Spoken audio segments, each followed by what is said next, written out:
जय श्री राधे। श्रीमद् भागवत सुधा सागर द्वितीय स्कंद अध्याय 3। कल के अध्याय में हमने भगवान के स्थूल और सूक्ष्म रूपों की धारणा तथा क्रम मुक्ति और सदैव मुक्ति का वर्णन नामक कथा प्रसंग श्रवण किया। अब आज के अध्याय में कामनाओं के अनुसार विभिन्न देवताओं की उपासना तथा भगवत भक्ति के प्राधान्य का निरूपण नामक कथा प्रसंग श्रवण करेंगे। श्री सुखदेव जी ने कहा, परीक्षित, तुमने मुझसे जो पूछा था कि मरते समय बुद्धिमान मनुष्य को क्या करना चाहिए, उसका उत्तर मैंने तुम्हें दे दिया।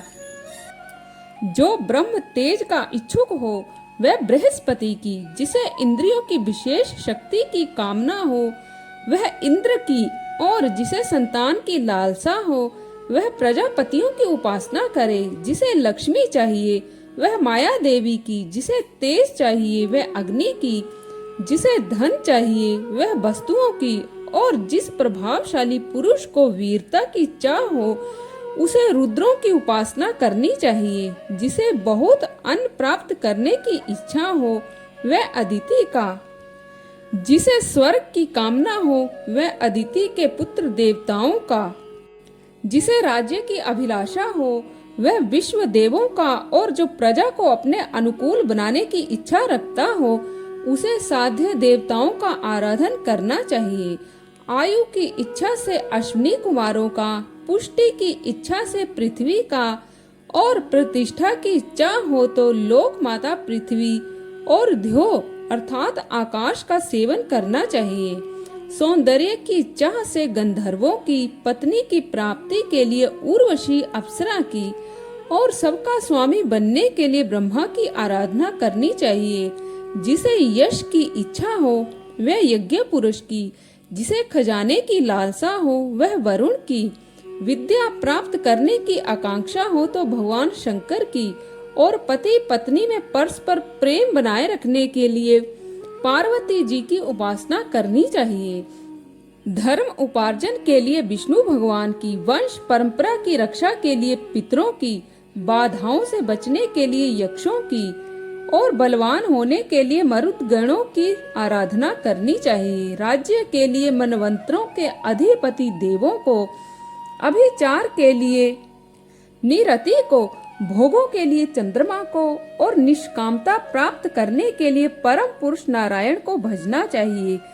जो बुद्धिमान पुरुष हैं वे चाहे निष्काम हो, समस्त कामनाओं से युक्त हो अथवा मोक्ष चाहता हो, उसे तो तीव्र भक्ति योग के लिए केवल पुरुषोत्तम भगवान की ही आराधना करनी चाहिए।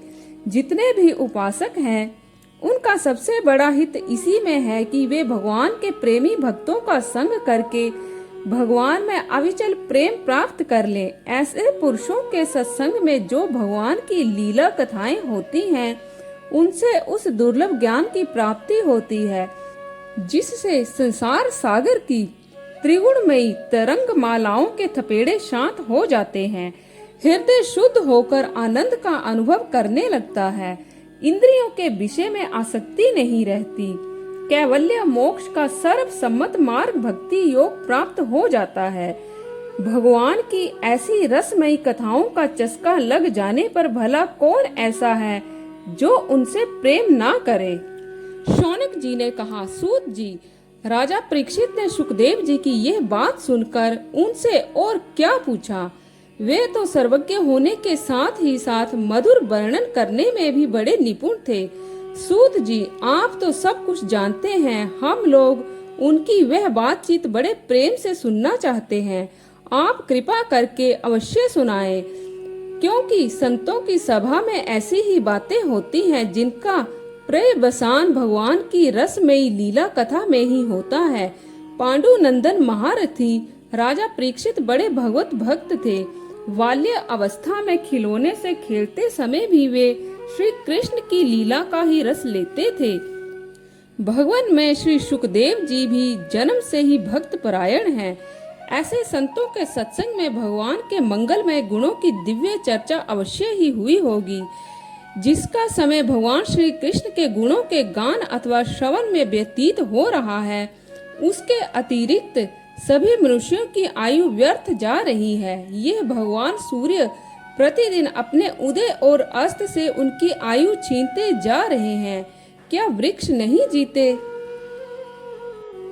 क्या लुहार की धौंकनी सांस नहीं लेती? गांव के अन्य पालतू पशु क्या मनुष्य पशु की ही तरह खाते पीते या मैथुन नहीं करते? जिसके कान में भगवान श्री कृष्ण की लीला कथा अभी नहीं पड़ी, वह नर पशु कुत्ते, ग्राम सूकर, ऊंट और गधे से भी गया बीता है। सूत जी, जो मनुष्य भगवान श्री कृष्ण की कथा कभी नहीं सुनता, उसके कान बिल के समान हैं। जो जीभ भगवान की लीलाओं का गायन नहीं करती, वह मेंढक की जीभ के समान टर टर करने वाली है।